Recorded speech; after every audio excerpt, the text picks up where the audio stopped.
Hello everyone and welcome to Art with Master Z. In today's video and lesson, we will be learning about and attempting to draw inspiration from the work of Giuseppe Arcimboldo. Arcimboldo was an Italian painter of the late Renaissance period who had a very unique, some would even say bizarre, way of painting. Let's take a look at a couple examples of his work. Here we have a seemingly basic but nice basket of fruits. We've also got this bowl of vegetables over here. But if we take a closer look, actually, and if we rotate these images 180 degrees, whoa, check that out. These have now become portraits constructed of those different elements. Here we have a bunch of fruits and veggies. We've got the pear nose, these cherry red tomato lips. On the vegetable side, we have this onion cheek, perhaps these carrots and carrot top greens representing the beard. And this is actually what Arcimboldo is best known for. These portraits, these images of people, but constructed of different elements from nature or various objects. Here's another couple examples of his work. We have another nice portrait here of fruits, vegetables, some different elements of nature, these flowers down here. But Arcimboldo are also just used inanimate objects. For example, this painting, The Librarian, is constructed of those objects that would be associated with that profession. We've got the books forming the structure of this person's body. These bookmarks here, this is clever. See this? 1, 2, 3, 4, and the thumb is 5. Those represent the fingers. And the beard, this is built by book dusters. These are what they would have used to dust off books. Arcimboldo also liked to draw inspiration from various abstract ideas, such as the elements. Here we have some different paintings on air, earth, fire, and water. You can see that with air, earth, and water, the portraits are constructed by animals that correlate with those different elements. For example, we have birds for air, land animals for earth. Here we have some fish and other aquatic species to represent water. Arcimboldo thought fire was most closely drawn with mankind because humans are the only species that sort of can control it and use it to their will. That's why this has some various things that require fires, such as jewelry making, some weaponry, and of course this flaming red hair. Arcimboldo also constructed some portraits that corresponded with the different seasons. We've got spring with some nice flowers and nature elements, summer, some fruits and veggies associated with that season, and then of course fall and winter to follow suit. I would encourage you to go take a look, research some more works of Arcimboldo for inspiration, but let's go and get to our lesson and activity for today. We're going to be working on Google Drawings and creating this art digitally. First thing you want to do is pick a theme. What type of objects are you going to use to construct your portrait? Maybe you'll choose fruits and vegetables or animals perhaps. You might choose to do your portrait based on objects. Perhaps there's a specific profession you're interested in, maybe a doctor or a professional athlete. Maybe you have a hobby or an interest. Any objects associated with those things will work. So first things first, pick a theme. Once you've got the objects you want to use to construct your portrait, now you are ready to get started. One easy way to get photos from Google Drawings is to go to Insert, Image, and search the web. I went ahead and I'm going to be using fruits, veggies, and different foods. And I'm going to start with an apple. I'm going to type apple PNG. Now, a PNG is basically a transparent photo. So when I search this up, ideally, these photos that I choose, they are going to have see-through backgrounds.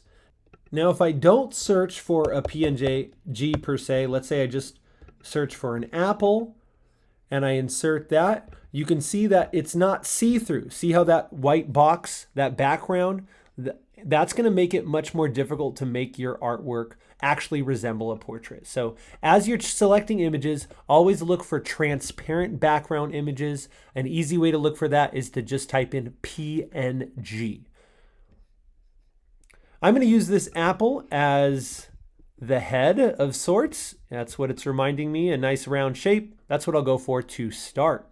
Next, maybe I'll think of something I want. Maybe maybe let's look for maybe a peanut. How about a peanut PNG? Now sometimes there's some trick PNGs. For example, this one right here. Usually that checkerboard means it's transparent, but this one indeed is not actually transparent. So I don't want to use that one. So let's go back to our search. I'm going to find a different peanut, perhaps this one right here. Make sure that has a transparent background, which it does. Very nice. Okay, so I'm going to go to this little dot here on top and rotate this. Whoops. Make sure I got the right one. Rotate this, and I think this is going to be I'll resize it to what I want, and these will be kind of the eyes of the portrait. Just reminds me of that right there a little bit. Okay, I think that'll work. You can also mess around, like I'm going to click on this apple here, and I'm going to go to Format Options. And you could make adjustments. You could recolor something if that might benefit your portrait. You can make adjustments, for example, opacity. That means how see-through something is. Maybe you want to make it a little lighter or clearer. You can adjust a little less maybe. You can adjust the brightness of the photo, the image. And you can also adjust the contrast. Each different format option is going to change the image just slightly in a different way. Okay, I'm going to stick to about here though. All right, next, let's say I want to make my mouth. I'm going to go with a watermelon. Why not? Watermelon PNG. This one looks like it might have the shape that I want. Let's open that up. Make sure it's transparent, which it is. I'll resize it.